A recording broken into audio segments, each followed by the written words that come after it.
নমস্কার বন্ধু, রাষ্ট্রকৃষ্ণ চ্যানেলে সবাইকে স্বাগতম। তো জন্মবার নিয়ে আলোচনা হচ্ছে 7টা বারের মধ্যে আমি রবিবারটা বলেছি, তো সেকেন্ড হচ্ছে সোমবারটা বলবো। তো যাদের সোমবারে জন্ম তারা কিন্তু খুব ভাবপ্রবণ, খেয়ালি হয়, বিলাসী হয়, ঠিক আছে। শ্বাস প্রশ্বাস, চালচলন, মেলামেশা, এদের একটা মার্জিত রুচির পাওয়া যায়, মানে খুব রুচিশীল ব্যক্তি হয়।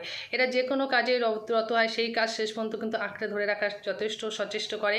এবং চরিত্রের দোষ হলো রূপের মোহ, ভোগের স্পৃহা থাকে। সৎ অসৎ দুটোই কিন্তু হতে পারে। যদি সৎ ব্যক্তি হয় তাহলে জীবনে প্রতিষ্ঠিত হবে, যদি অসৎ ব্যক্তি হয়, লোভী হয়, তাহলে কিন্তু জীবনে সেভাবে প্রতিষ্ঠিত হতে পারবে না, ঠিক আছে। এরা শিল্প, সঙ্গীত, কাব্য, অভিনয়, বিজ্ঞান, চিকিৎসা প্রভৃতির কাজে কিন্তু এরা খুব যোগ্যতা অর্জন করে।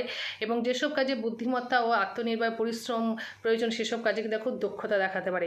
সৌভাগ্যবান হবে এবং তবে উত্থান পতনের মধ্যে দিয়ে জীবনটা শুরু হবে, গড়ে তুলবে।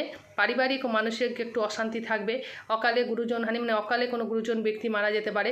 দৈব দুর্ভাগ্যে বা ঝঞ্ঝাটে পুনঃ এদের অশান্তি এবং